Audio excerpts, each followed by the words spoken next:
Hi everyone, it's Truly Tutoring here. Today we are going to be going through grade 12 calculus and vectors, chapter 1, lesson number 1. I'm just going to underline the title there, sorry. But basically in this lesson we are going to be covering the content concept of how to rationalize the numerator and the denominator. Not going to go into what a numerator and denominator are. You guys are in grade 12. I hope you know this. Anyway, I'm also going to underline that. So basically I'm going to go through some examples and I'm going to talk through how you would solve that. But first I'm going to talk about what a conjugate radical is. So I have this new term, it's called a conjugate. I don't necessarily like the way this word sounds. Conjugate kind of sounds like an ugly word. Anyway, that's neither here nor there. Conjugate radical. So what is a conjugate radical, you might ask? So basically it's like we've heard of conjugates before. So if we have, for example, a plus b, the conjugate of that, and I'm going to actually make it in blue, wait. The conjugate of this would be a minus b. Well, the same thing kind of goes for radicals. So say I have the radical root a plus b plus root b, root a plus root b. Then my conjugate radical would be root a minus root b. Similarly, if I had root b minus root a, if I wanted to find the conjugate radical of that, it would simply be root b plus root a. It goes both ways. Alright, so in order to rationalize the denominator, so I'm just going to scroll up here. Sorry, I'm just going to make a little note here on the side. So in order for us to rationalize the numerator or the denominator,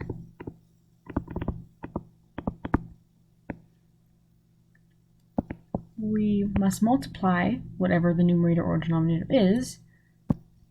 We must multiply, so I'm just writing it out so you can take notes on this. We must multiply by the conjugate radical. That's why I introduced this. This is going to be useful in this lesson. Okay, so why are we doing this? You might be like, okay, we have to multiply by the conjugate, but why? So this is going to result in a difference of squares. So by doing this, put some brackets here. So this will result in difference of squares. If we don't remember what difference of squares is, I will go over it in just a second. Okay, so difference of squares, if we remember from grade 10 and grade 11, basically, it is when we have a plus b, when we're factoring, we have a minus b, and that results in a squared minus b squared. We can also go the opposite way around and say that if we factor a squared minus b squared, we get a plus b multiplied by a minus b. So in this case, our values of a and our value for b are not radicals. So when we square them, they just become a squared and b squared. However, if our value of a was a radical, so a is we're taking the square root of a, and we were to apply difference of squares. So we had root a plus root b times root a minus root b, then we would just get a minus b, and there would no longer be a radical here. So we have no radical here. And if we're eliminating the radical, that means we've rationalized the numerator or denominator. We've rationalized whatever expression we have, which is basically the goal of what we're doing. And if you're still a little confused, I'm going to go through some examples so we can kind of see what we mean here. Okay, so the first example, we're going to actually start off pretty simple. So we're going to rationalize, I'm just going to write out rationalize, and then in this case I want to rationalize the denominator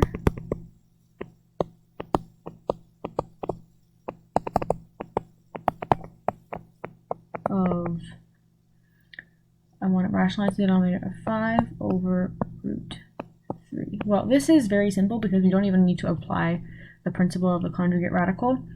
We just want to multiply the denominator by whatever will result in us obtaining a whole number that does not have this radical symbol there. So in order to do that, I want to say get rid of radical.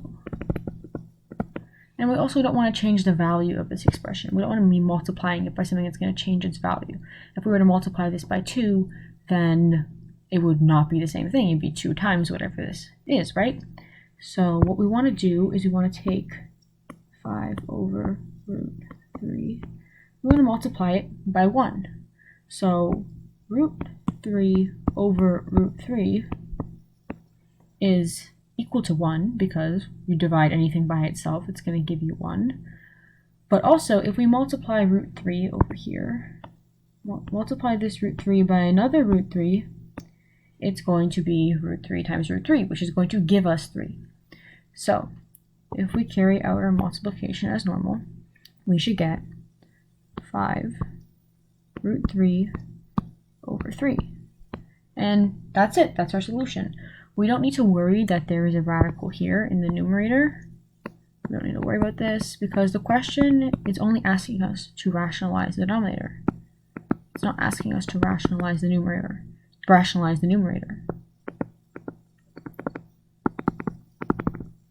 So as long as we do not have a radical in the denominator, we are good to go.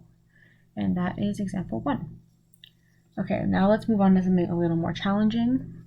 So I'm still going to say rationalize. And then I'm going to say this time we're going to rationalize the numerator.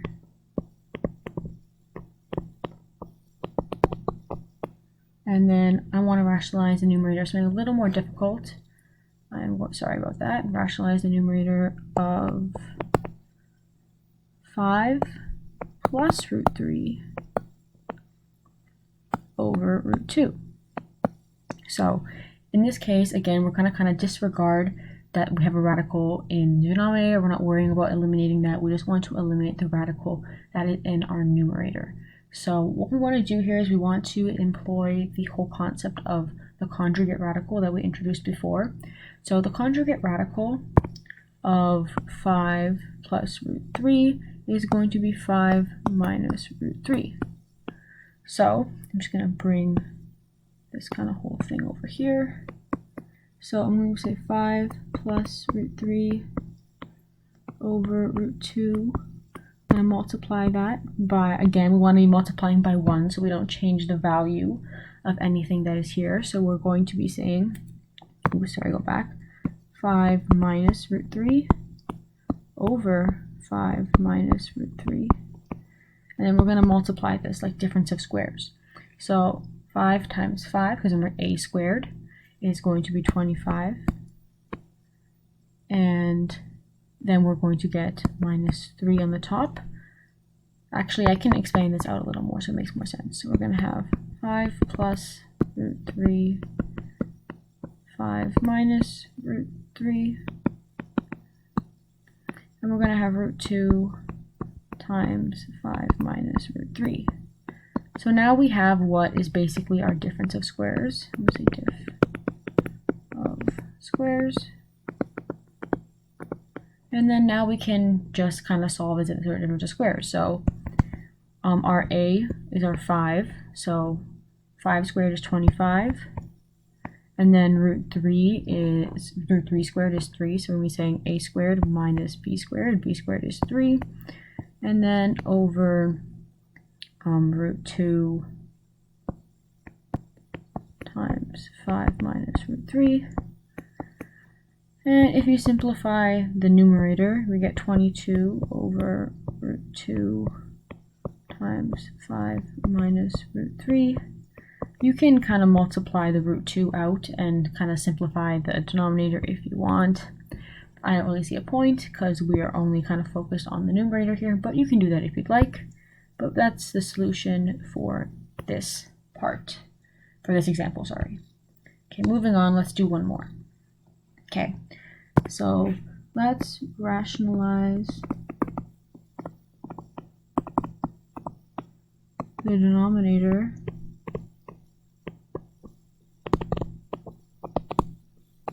of, let's do something really complicated. Not really complicated, but more complicated. 3 minus root 2 over 5 root 3 plus 4 root 6. So we want to look at our denominator. The conjugate radical of 5 root 3 plus 4 root 6 would be 5 root 3 minus 4 root 6. So we're going to multiply by the conjugate radical. So let's do that. 3 minus root 2 over 5 root 3 plus 4 root 6. And remember, we're multiplying by the conjugate radical on top of each other, so it's like we have it like we're multiplying by 1 essentially. So multiplying both the numerator and the denominator by the conjugate radical, that way we're multiplying by 1. So 5 root 3 minus 4 root 6, 5 root 3 minus 4 root 6. Okay, so if we do that, we will get 3 minus root 2 multiplied by 5 root 3 minus 4 root 6, and then 5 root 3 plus 4 root 6, 5 root 3 minus 4 root 6. Okay, so if we expand that out, we will get 15, I'm going to expand out the numerator this time, 15 root 3 minus 12 root 6. And if you don't believe my calculations, feel free to type these into a calculator and check. And we'll get 5 minus 5 root 6 and plus 4 root 12. I'm just applying like the FOIL method to do that. And then on the bottom, we're going to get 75 minus 96. Again, I'm applying the difference of squares to do that. So 5 root 3 squared is going to be 75, and then 4 root 6 squared is going to be 96. And then if I simplify the numerator and the denominator, I'm going to get, so I'm going to scroll down a little here, I'm going to get 23 root 3 minus 17 root 6, and then this is over negative 21. And that is our solution. I'm just gonna kind of kind of box it off in red. And that is our solution. So that concludes the content for this video. If you are still confused or you need any additional help, feel free to comment something in the comment section below and I will try to get back to you and try to help you. If not, thank you so much for watching. I hope this was able to help, and I will see you in the next video. Bye!